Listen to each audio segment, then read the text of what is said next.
Joy-Ann Reid is no stranger to controversy, but this time the MSNBC host is facing friendly fire on two fronts. One, over an old blog posts that were, by anyone's definition, homophobic, and two, over allegations that she's lying about who wrote them. Here is just a taste of the eyebrow-raising comments that were allegedly found on her blog. There are concerns that adult gay men tend to be attracted to very young post-pubescent types. Most straight people cringe at the sight of two men kissing. I couldn't go see Brokeback Mountain because I didn't want to watch the two male characters having sex. Does that make me homophobic? Probably. Additionally, there was rampant speculation, obsession over famous people who Reid thought were gay. Let me bring you up to speed. In December of 2017, Reid apologized for admittedly homophobic comments she made on her old blog, The Reid Report, about a decade ago, after a Twitter user and the website Mediaite exposed the anti-gay remarks. Since the blog is now defunct, the Twitter user tracked down those posts using the Wayback Machine, a digital archive that stores online content. Now, flash forward this week, there was another dump of these homophobic posts, allegedly from her blog during the same period as the previously exposed writings. This time, Reid isn't taking accountability. No, this time she's saying she's been the victim of a malicious hacking. In a statement released to Mediaite, Reid claimed, in December, I learned that an unknown external party accessed and manipulated material from my now defunct blog. I began working with a cybersecurity expert who first identified the unauthorized activity, and we notified federal law enforcement officials of the breach. Okay, but here's the thing. Representative for the Wayback Machine has declared, when we reviewed the archives, we found nothing to indicate tampering or hacking. Cybersecurity expert Jeffrey Carr told The Intercept, I've never heard of that happening. Doesn't mean that it couldn't happen, I guess. That's just an awful lot of work for a hacker to do. And for what end? To make a homophobic person appear more homophobic? So what's NBC doing about all of this? Well, the network has yet to issue a formal statement about the scandal, but NBC has circulated a vague statement from Reid's alleged outside cybersecurity expert, Jonathan Nichols, who's under his own scrutiny for reportedly boasting about neo-Nazi ties.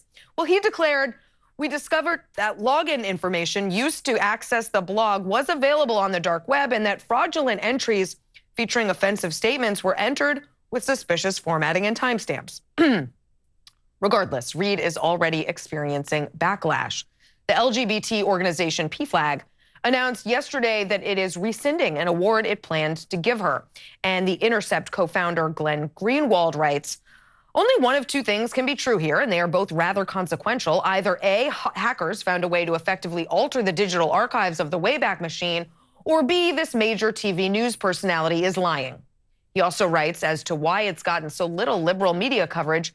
Reid's ideology is in accordance with liberal news sites, and they therefore don't care if she's lying or telling the truth when denying authorship of these bigoted articles, nor do they care about the anti-LGBT bigotry itself.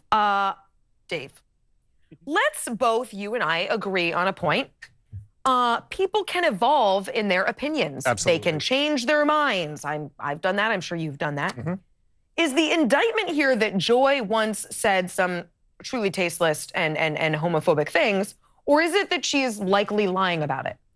Well, I think it's the second. It's the latter. It's that she's lying about it. And more than that, I mean, look, I'd be completely fine with somebody who goes like, yeah, I said this stuff. I used to believe it. I don't believe it anymore. I don't even need much more than that for the average person. I'd be fine with that. Well, and she did that the first time and survived. But the thing, it's not just that she's lying about this. It's that she is the worst of the worst when it comes to this identity politics, calling everybody who disagrees with her racist or sexist. I mean, this woman called Tucker Carlson a white nationalist. I mean, feel however you feel about Tucker, but it's just ridiculous to call him a white nationalist because he wants to crack down on illegal immigration. She called the Bernie Sanders supporters sexist for opposing Hillary Clinton. She called Hillary Clinton racist for opposing Barack Obama in 2008. Right. It's like anyone who doesn't, anyone who doesn't agree with Joy Reid is an evil person. Bigot, she's evil homophobe. She's like the poster child of I don't have to know anything except anyone who disagrees with me is evil.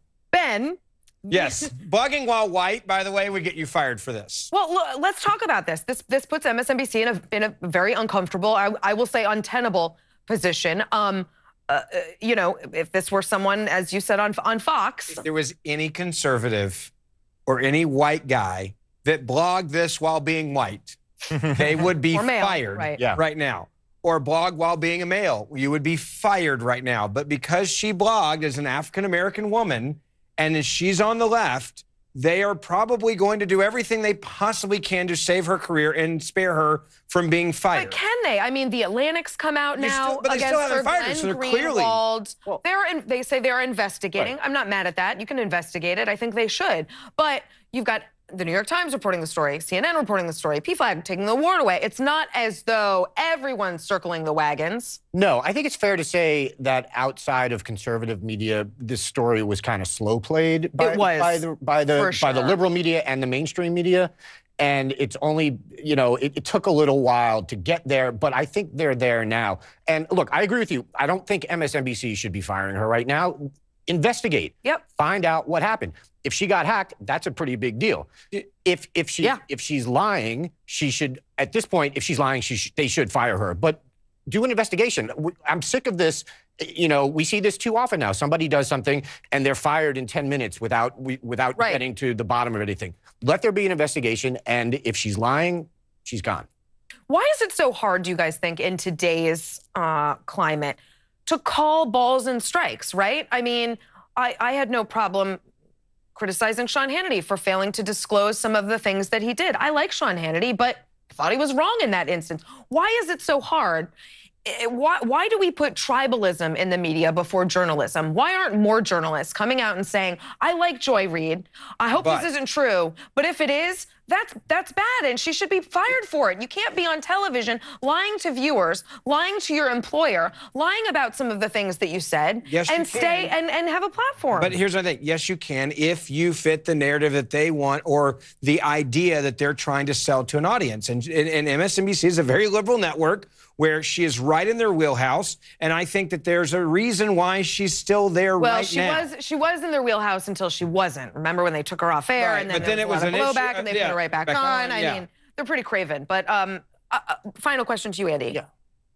If she lied upon lied upon lied. I mean, not just lied about having written it. Then she lied either about having told federal law enforcement, or she lied to federal law enforcement, which is worse. Much worse. I mean, we could talk about her getting fired. Could she be in bigger trouble? I mean, if she lied to the feds, I mean, I think James Comey has made it perfectly clear that you are not allowed to lie to the feds ever. Or not, and send them on a wild goose chase, a la Anthony Weiner, to find out if you were hacked. Yeah, my guess is somehow there won't be any legal problem here. But I do think, again, if she's lying, she's got to be fired. Okay, up next, I'll have the latest on